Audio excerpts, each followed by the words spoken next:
som els nens i nenes de 6è A i avui recitarem el poema de Joan a l'espai, La bruixa.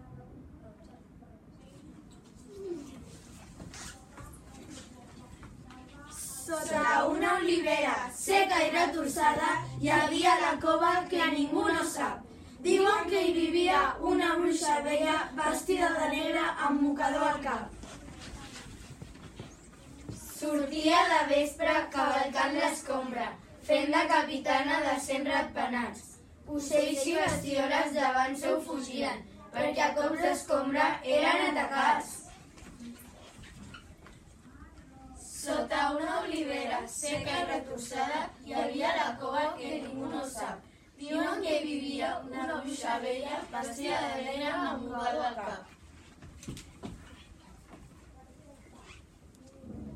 De tantes maleses que feia la bruixa, tothom la temia. Sols un ratolí de bigotis grossos i poeta fina va dir: «Plantem cara, deixeu-me fer a mi!»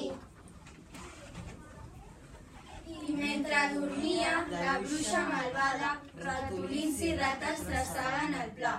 Van entrar a la cova i a cops de lenteta la màgica escombra van esmicolar. Desgraciada que hi dia, la bruixa no vola. Sota una olivera no la veuen mai, però diu la història que ara dins la cova, quan veu una rata, tremora d'esglai.